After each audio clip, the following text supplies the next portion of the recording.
Yeah, so I was just watching rewatching the Everything But the Chip documentary on the 2001 Philadelphia 76ers. That brings back memories. But then it really got me thinking to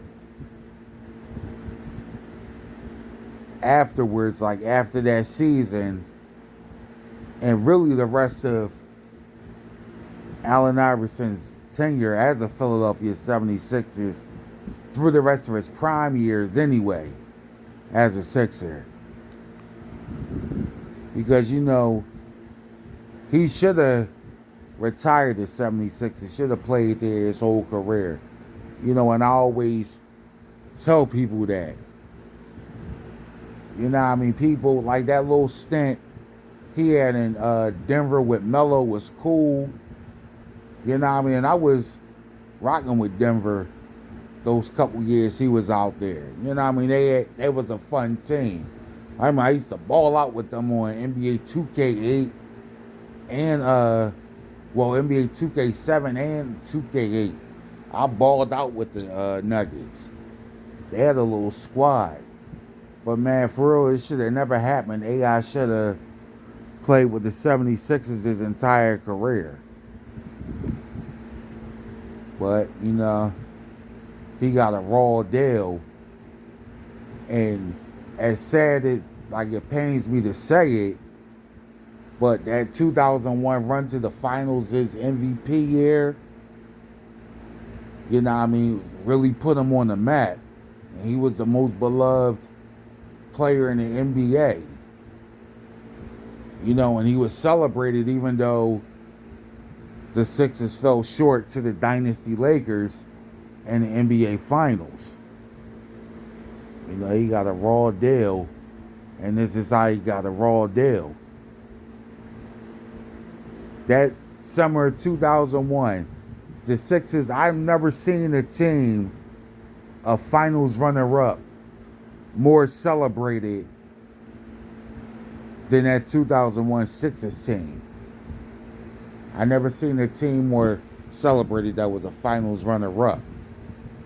They was more celebrated to me than the Lakers, who had just won their second straight title. It was on the verge of a three-peat. Maybe it's because everybody expected the Lakers to win the way they dominated the West. Possibly. But that Sixers team was celebrated. AI was celebrated. And with the image the league wanted to represent, I don't think they like the fact that a player of like AI with his reputation and all of that, they didn't want a player like that the most celebrated in the league. So this is all alleged, of course. Gotta say that it's all alleged. Call me a conspiracy theorist. But conspiracy theorist, because I'm not the only one that said these things. But just peep how AI's tenure in Philly played out after that 2001 playoff run.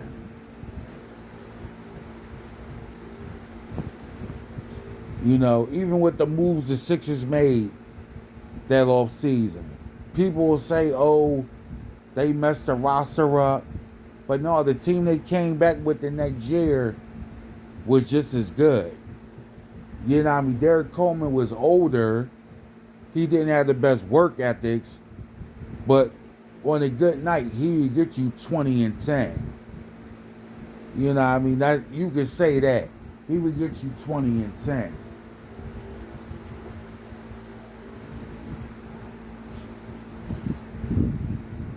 That Sixers team in 2002 and 2003 were good enough to go back to the NBA Finals, but they got a raw deal because the league didn't want an Iverson-led team representing the NBA on the highest stages of competition. You know, and yeah, I get that the 2001 team was injured. You know what I mean? AI only played in 60 games. Aaron McKee, the reigning sixth man of the year, only played in 48. You know what I mean? Yeah, I get all that. There was a lot of injuries that year. I think Derek Coleman only played in 58 games. And we still managed to win 43 games and clinch the 6th seed. But in reality, despite all of those injuries, we should have still won at least 49 to 50 games and been at least the 3rd seed. But you know what I mean, suspect officiating, and this has been mentioned by that disgraced referee who got caught cheating. You know what I mean, that it was always bias officiating against the Sixers, and it was so evident in those seasons, beginning with the 2001-2002 season. It's so evident. You know what I mean? That resulted in only 43 wins in the 6th seed, which meant now we had to play the 3rd seed Boston Celtics, who would have a home court advantage. And that was the first time that I really witnessed the suspect and bias officiating in those 3 games up in Boston. Because for real, we should have won that series. We shouldn't have been in that predicament. But we were good enough to win that series 3-1. 3-1, because it was the best of 5 then. You know what I mean? Took one of the first 2 up there, then won the games 3 and 4 in Philly, and that would have been the series. But it shouldn't have even been at that point. That's where I'm trying to go. We should have been a top seed, 3rd seed at worst. And you know what I mean? You can't tell me that we wouldn't have beat the Nets team that year, or in 2003. You know what I mean? And then the 10 Net fans that are out there be bragging on those back-to-back finals appearances when y'all only went to the chip because the league didn't want to see AI and the Sixers on those high stages. You know what I mean? So they would rather bore real hoops enthusiasts and turn off the casual fan by putting the New Jersey Nets in there. Now, I ain't gonna hold you, you know what I mean? New Jersey's only, where the Nets play, was only about 90 minutes from Philly. So yeah, we would take the ride up there to the Continental Airlines Arena. You know what I mean? I'm a hoops enthusiast, so it's the NBA Finals against the Dynasty Lakers and the San Antonio Spurs. You know what I mean? I was a little salty because I knew my Sixers should have been in there. But anyway, you can't tell me that the Sixers wouldn't have beat the Nets in those years, especially in 2003. And 2003 was like the all-time worst chiseling I've ever seen. You know, because that was the only season AI played in all 82 games. And he should have been first team All-NBA that year. You know what I mean? It should have been AI, Kobe, T-Mac, Tim Duncan, and Shaq. That should have been the All-NBA first team that year.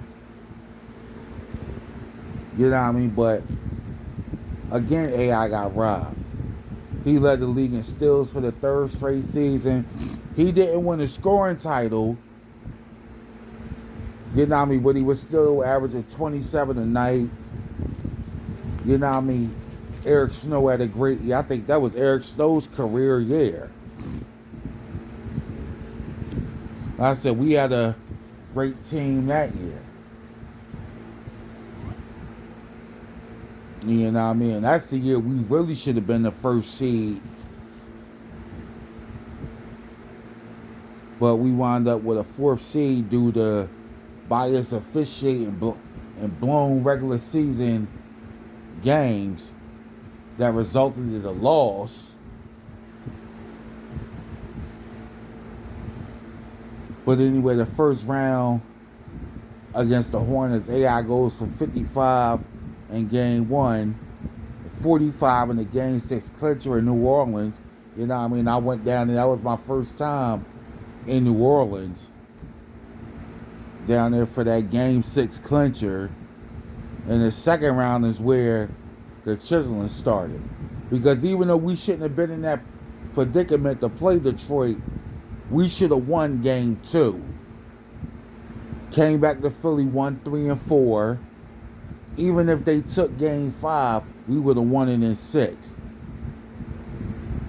But anyway, due to the bullshit, the Pistons win games 1 and 2. It comes back to Philly. We win 3 and 4. Game 5 was the worst bullshit I ever witnessed as a hoops enthusiast. This is when we should have went up 3 games to 2 with a chance to close it out in game 6. But that bullshit ass goaltending call when Derek Coleman had a clean block on that Chucky Atkins shot. That was bullshit. Goaltending my ass. That was a clean block after Eric Snow's clutch 3-pointer had put us up 77 to 76.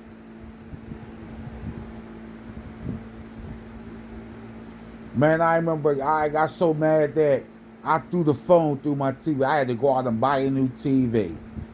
You know what I mean? This was back when I was a young hoops enthusiast.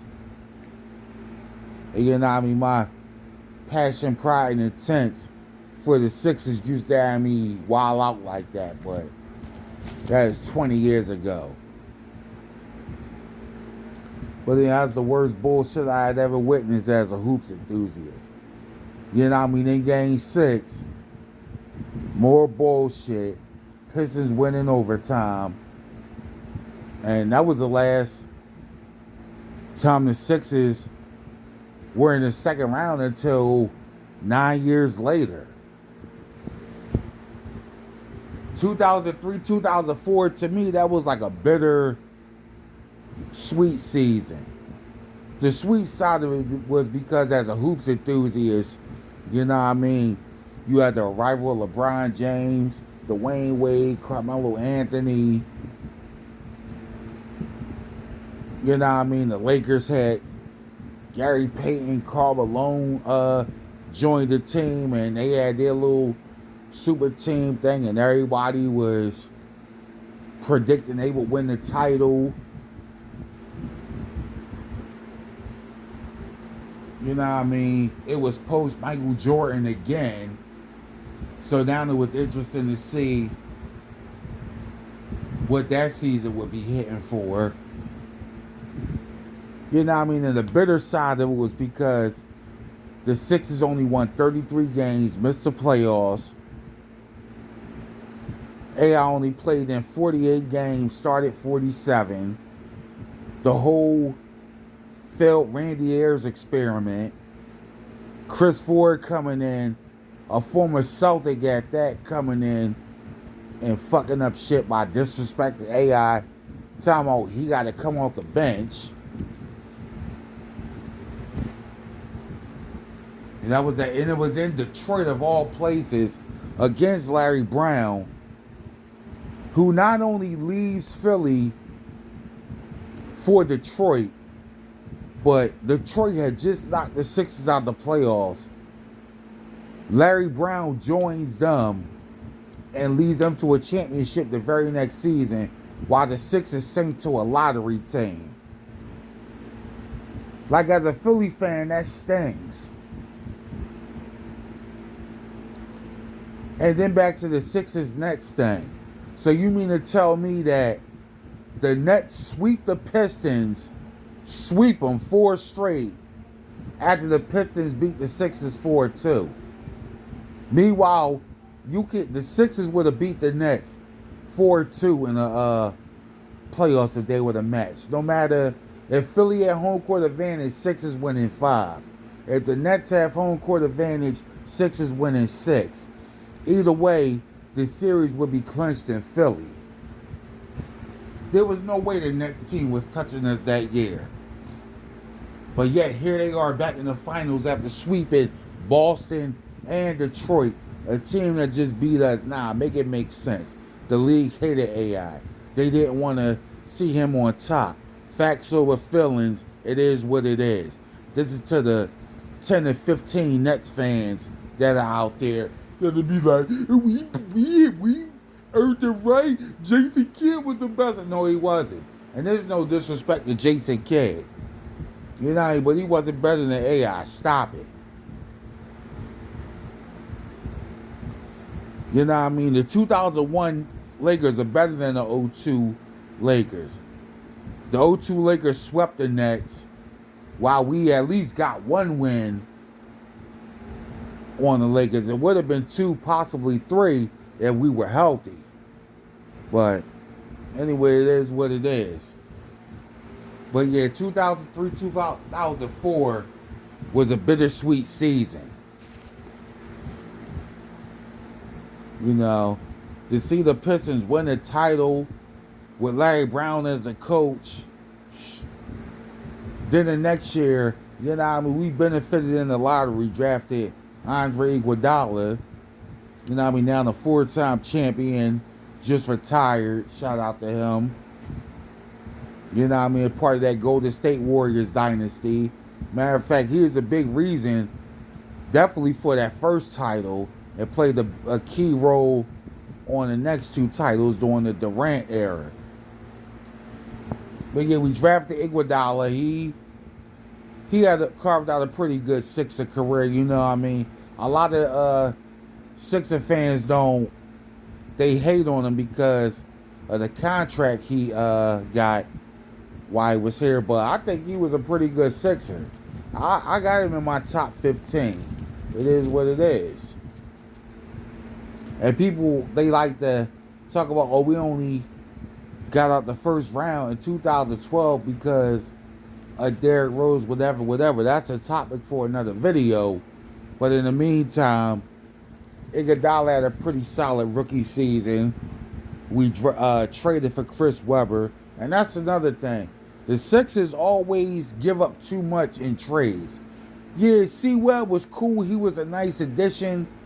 But I don't think we should have gave up Kenny Thomas. Kenny Thomas would have been great off the bench. We gave up Kenny Thomas. Yeah, Corliss Williamson, he could have went. And I think we gave up another guy, Michael Bradley, I think. You know what I mean? Keep Kenny Thomas and should throw a couple other, like, fringe players in there. You know what I mean? Other teams always strike gold with trades and don't never have to give up too much. Seems like the Sixers always give up one too many pieces. Because that year, a starting 5 of Iverson, Iggy, Kyle Korver, Weber, Samuel Dalmanbear, with a bench of Willie Green, John Salmons, Kenny Thomas, and Mark Jackson. I think that would have been a solid 9-man rotation. But anyway, it still wouldn't have mattered. The league still would have been on their bullshit. And we still would have wound up as a 43-win 7th seed. When really that season we should have won the Atlantic Division with 49 wins at least and been a 3rd seed. Yeah, we would have still ran into Detroit, and honestly, Detroit would have beat us because they were the defending champions, and they would again advanced to the NBA Finals. You know what I mean? But at least we would have got to the second round instead of going out 4-1 in the first round. I think realistically, if things evened out fairly, we beat Boston in the first round 4-1. Get to the second round, I think we take Detroit 7. You know what I mean? 6 games at the least. But 2005 still would have played out with Detroit beating Miami and taking San Antonio 7 games. 2005, 2006 was more nut shit. A full season with Iverson and C-Web and improving Iguodala. Kyle Korver hitting threes. You know what I mean? Willie Green, Samuel Dalman-Bear, John Salmons. You know what I mean? That was a good enough team to get you 48 wins, another Atlantic Division title, and another trip to at least the second round where, again, we probably would have ran into Miami or Detroit. Nobody was beating those two teams in 2005 and 6. Only they was beating each other. Miami was the only team that could beat Detroit, vice versa. And so either way, that would have been a second round exit. But what I'm saying is, between 2001-2 and 2005-6, the Sixers should have won the Atlantic Division title every season. They should have won the Eastern Conference in 2002 and 3. That would have been 3 straight finals appearances. Meanwhile, 2001 through 2006, they should have won the Atlantic Division. And they should have won it in 2006, 2007 if things had played out fairly, because the Sixers would have never got off to such a shitty start, which would have led to increased tension between Iverson and the organization. He would have played out the full season. He would have never been traded. You know what I mean? The same success the Sixers had during those Andre Miller years, and shout out to Andre Miller, no disrespect to him, but come on, this is AI3, a sort of definite Hall of Famer. He is a Hall of Famer, a legend. You know what I mean? You can't tell me that those 2007, 8, and 2008, 2009 Sixer teams that won 40 and 41 games. You know what I mean? You had Iggy, Elton Brand, Diamond Bear. Well, Elton Brand was hurt the first year. I mean, the first year, the year he was there. But either way, with that roster, they had Lou Williams, Thaddeus Young. You know what I mean? You can't tell me that with AI, those teams wouldn't have won 50 games. At least got to the second round. You know what I mean? Yeah, AI got a raw deal. And then the way he returned in 2009-10, and how the organization shitted on him, treated him like he was second class. You know what I mean? It was a little spark of nostalgia. That I always remember AI's last head-to-head with Kobe Bryant during AI's return to Philly. You know what I mean? The Lakers was already on their one version back-to-back with Kobe and Pau Gasol. But that was a memorable game between AI and Kobe. You know what I mean? It was on January 29th, 2010. Because I remember me and my homie, we had been looking forward to this game once AI came back. Like, that was a game we had scheduled. And you know what I mean? I knew as a team, like, that was a shitty season. You know what I mean? AI returning was the highlight of that season. You know what I mean? We lost this game to the Lakers too. 99, the 91. But I remember it was a period in that game where AI scored like 3 baskets in a row. You know what I mean? I'm sitting there, I'm 6 rows from the court. I'm like, okay, Al, you know what I mean? Taking it back to 2001 on us. You know what I mean? Kobe had 24 that game, I remember. You know what I mean? AI had 23. I mean, that's far from their prime numbers. You know what I mean? Because this is 2001. AI would have like 40, and Kobe would have probably had like 35, only because Shaq probably would have had close to 40. You know what I mean? But yeah, AI got a raw deal, and it's just like, it's sad. And I knew the league never liked him because AI should at least won one more MVP, and he should have more playoff success. You know what I mean? Now that era was dominated by the Lakers or Spurs. You know what I mean? I don't know if the Sixers, even if things had went fairly, would have ever really beaten none of those teams. I do know that they get back to the finals in 2002 and 2003 and reach the second round at least through 2007. You know, 2009. Because even say AI still retired in 2010 at 34.